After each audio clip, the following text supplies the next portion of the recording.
I was dealing with this. Throughout my whole. Well, I had people jealous of me throughout my whole career before professional. I had to always remind Tank, Floyd is Floyd, but you're Gervonta Davis. That's right. I gotta do that. A lot of people don't know that what Floyd do. He said. So you feel like it was a sub, like he was subbing you, like he was going at me. He was going at. The room was supposed to be controlled. The microphones were supposed to be muted when necessary. The security guards were supposed to keep the peace. But the second Gervonta Tank Davis locked eyes with Floyd Money Mayweather under the blinding hot lights of that live press conference, every corporate rule in boxing was tossed directly into the fire. You could feel the shift in air pressure. This wasn't the usual staged, pay-per-view posturing manufactured to trick casual fans into buying a $50 stream. This was genuine, deep-seated, unfiltered hatred boiling over between a former master and his most dangerous protege.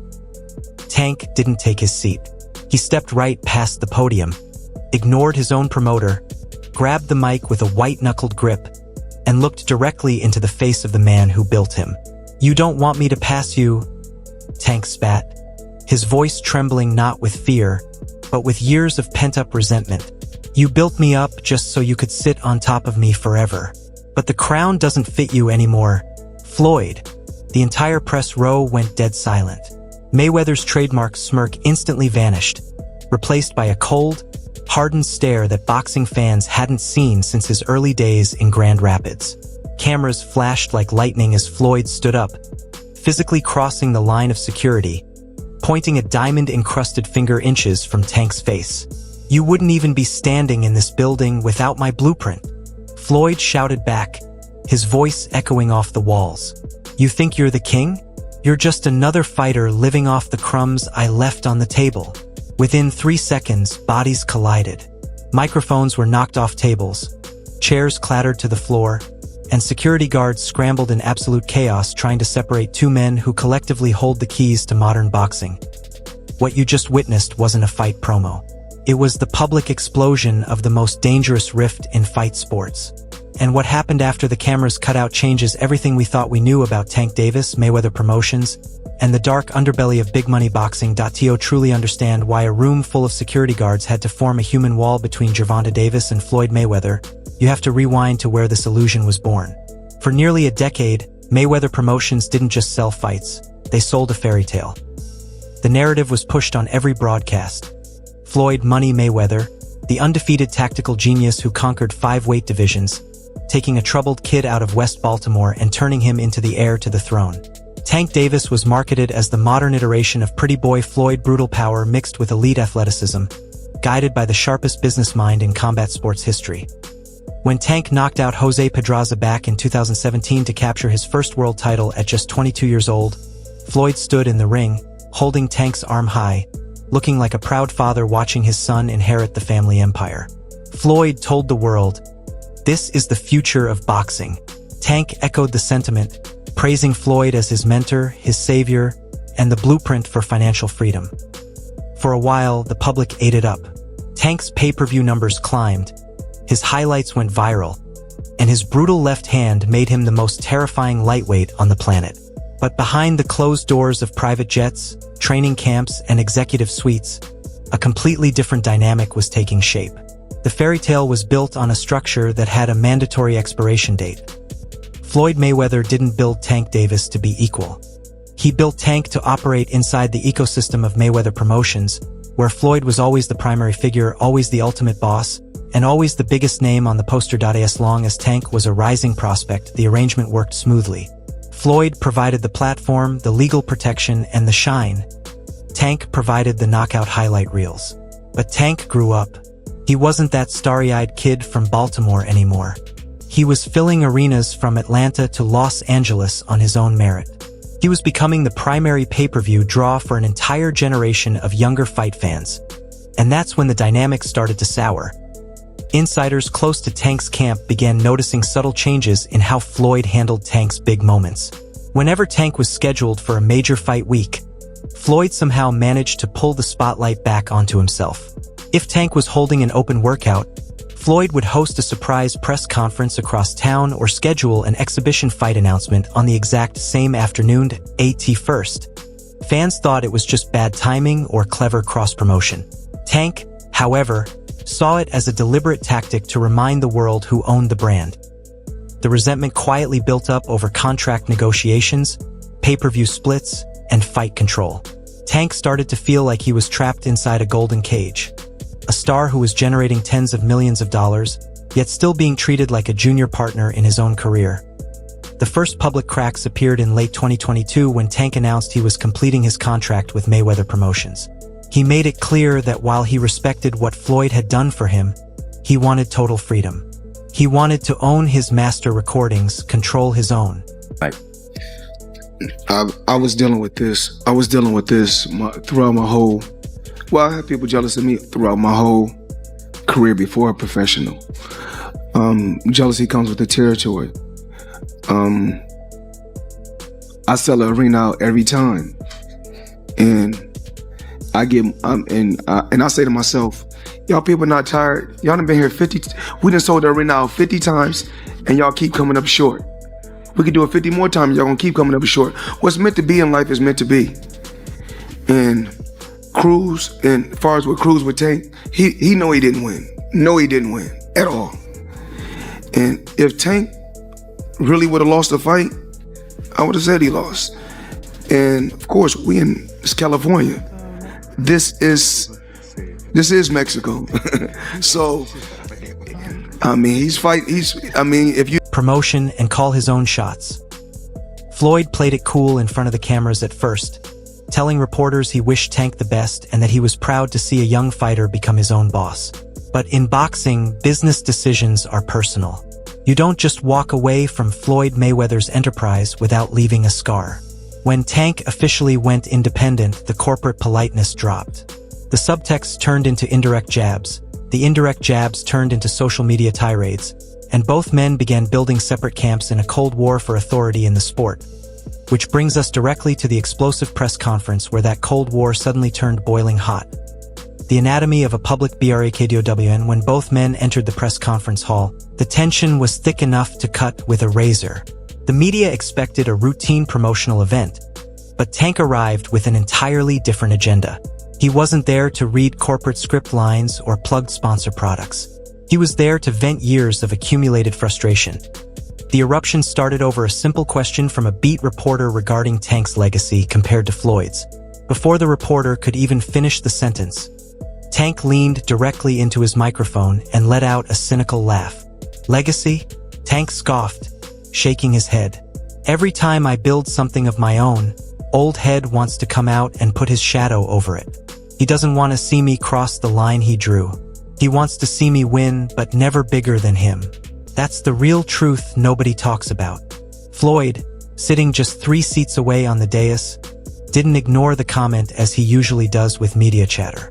Instead, he adjusted his sunglasses, took a slow breath, and grabbed his microphone. "Let's talk about truth," Floyd retorted, his tone dropping into that cold, calculated voice he used when dismantling opponents in the ring. "Before me, you were fighting for local purses in Baltimore. I showed you how to sign the back of a check, not just the front. I put you on pay-per-view. I taught you defense. You think you built this house? I bought the land, laid the brick, and handed you the keys. Show some respect to the man who made you." That was the exact spark that set the powder keg off. Tank stood up immediately, knocking his chair backward. "You didn't make my left hand, Floyd," Tank shouted, pointing aggressively across the table. "You didn't take those hits in the ring. You sat in the air-conditioned office taking 30% while I was shedding blood. I paid my dues to you, and I paid them double." What followed was an unfiltered back-and-forth exchange that exposed the deep financial and personal rifts between them. Promotional control. Tank accused Floyd of holding back major megafights early in his career to prolong his dependence on Mayweather Promotions. Financial transparency. Tank alleged that accounting surrounding ancillary fight revenues from his earlier pay-per-view bouts remained shrouded in vagueness, legacy jealousy. Tank openly claimed Floyd could not handle the reality of a younger star outselling his historic metrics in primary domestic markets. Floyd countered by bringing up Tank's out-of-ring legal troubles over the years, pointing out how many times he personally stepped in with his legal team and influence to protect Tank's career from collapsing. "I saved your life 5 times over," Floyd yelled back, rising from his chair as security guards began inching closer. "I protected you when you were making rookie mistakes, and this is the thanks I get? Ingratitude. You didn't save me to help me, Floyd. You saved me to keep your cash cow alive." Tank fired back, stepping around the dais towards Floyd at that point. Security personnel swarmed the stage. Shoving ensued. Reporters scattered to capture the footage on their phones, and the audio feed was abruptly cut by the broadcast operators. But the damage was done. The live stream had already reached hundreds of thousands of viewers worldwide, and the video clipped into millions of views within minutes. The illusion of teacher and student was dead. What remained was a raw, personal war that now threatens to redraw the promotional landscape of boxing. The shadow war in boxing's inner circle. The chaos on stage was only a fraction of what was going on behind the scenes. The moment the press conference collapsed, the battle shifted to executive boardrooms and training camps. The split between Tank Davis and Floyd Mayweather isn't just about hurt feelings. It's a territorial war over the future control of. A lot of people don't know that what Floyd do. He said. So you feel like it was a sub, like he was subbing you, like, oh, like he was going at me. He was going at me, and I knew for sure he was going at me. That's why I went at him. There's no reason for me to go at Floyd. Yeah, that's what I was thinking. Cause it's, I feel like y'all got, I wouldn't say love hate, but it's been like the last interview you showed them love. This week it was whatever. But is that sometimes like, you know, is it just like big bro, little bro seeing things different, or what is it to you? No, Floyd don't never. He felt as though I'm at that point where as though I passed him. And I'm doing it at a young age. Wait, like when Floyd was 29, you'll see, bro. Yeah. That deal that I'm talking about. Yeah. Oh, that's a part of the deal. He don't know about that yet. But that's bigger than his deal. Damn. Wow. And I'm just releasing it's it. Exclusive. That's exclusive. Bigger than Floyd deal? Yeah. Ain't no cap, nigga. That's a lot of bread.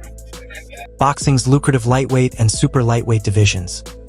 When Tank left Mayweather Promotions, Floyd didn't just stand by and watch. Industry insiders reveal that Mayweather immediately began positioning his brand to rival Tank's independent ventures. Floyd started signing young, gifted lightweight prospects, grooming them specifically to counter Tank's style and undermine his promotional influence. Tank's camp felt Floyd's invisible hand everywhere. Venue rights, key fight dates at top-tier venues suddenly faced unexpected scheduling friction whenever Tank's team attempted booking. Sparring and camp access.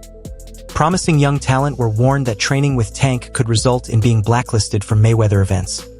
Broadcaster pressure. Behind-the-scenes lobbying influenced network executives regarding fight scheduling and promotional budgets. Tank's co-trainer, Kenny Ellis, escalated the situation by making public statements targeting Floyd directly. Ellis openly declared that Tank had completely decoded Floyd's famous defensive technique, the shoulder roll. He went so far as to challenge Mayweather to step out of retirement for a legitimate professional bout, stating, "If Floyd is as great as he says he is, let's stop spinning the fans." Gervonta versus Floyd. Tank can decode that shoulder roll easily. While the idea of a 47-year-old retired Floyd Mayweather fighting a prime 29-year-old Tank Davis in a professional bout seems unlikely, the fact that Tank's inner circle is publicly pushing for it shows how personal this conflict has become. Floyd's reaction to these provocations has been calculated. Rather than directly taking the bait, Floyd has consistently reminded media outlets of his flawless 50-0 record, his hundreds of millions in net worth, and his unblemished status at the top of boxing history. Yet, those close to Mayweather admit that Tank's independent success genuinely bothers him. Floyd built his entire post-fighting legacy on the idea that he was an unmatchable business mogul who created stars out of nothing. If Tank Davis achieves massive pay-per-view success completely outside the Mayweather umbrella, it refutes Floyd's narrative that his system is necessary for fight world dominance. Tank, meanwhile, continues to use this conflict as fuel. Every public jab, every contract dispute, and every personal slight from Floyd serves as motivation to prove that he is an independent powerhouse who outgrew his teacher, the ultimate shakedown. And what comes next? Where does this leave the sport of boxing? And more importantly, where does it leave both men? We are watching a genuine generational shift unfolding in real time. For nearly 2 decades, Floyd Mayweather was the ultimate authority in how big-time boxing matches were negotiated, promoted, and executed. He introduced the era of fighter empowerment, forcing networks and promoters to yield control to the athlete. The irony is striking. Gervonta Davis is using the exact same strategy Floyd invented to gain freedom, but he's using it against Floyd himself. The live press conference clash was not a temporary spat that will vanish overnight. It marked a permanent division in the sport. Moving forward, the fight world is split into 2 distinct factions. Those who align with Mayweather's traditional promotional enterprise, and those who side with Tank Davis's new wave of fighter-led independence. There are 3 distinct possibilities for how this rivalry unfolds from here. The promotional proxy war. Tank Davis systematically fights and dismantles every top lightweight signed to Mayweather Promotions, using the ring to send a message to Floyd after every single victory. The exhibition spectacle. As the personal hatred grows and money talks, Floyd and Tank agree to a massive, lucrative exhibition bout. A master versus student match that would record staggering pay-per-view numbers globally. Total escalation. The conflict continues playing out in contract disputes, purse bids, and public media wars, forever changing how young prospects evaluate signing with legacy promotional houses.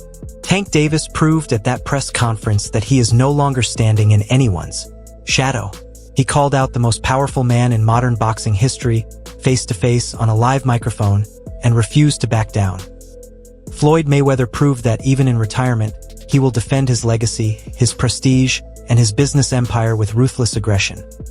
This isn't just about a broken friendship. It's about power, respect, money, and the battle for who truly owns the future of boxing. What do you think?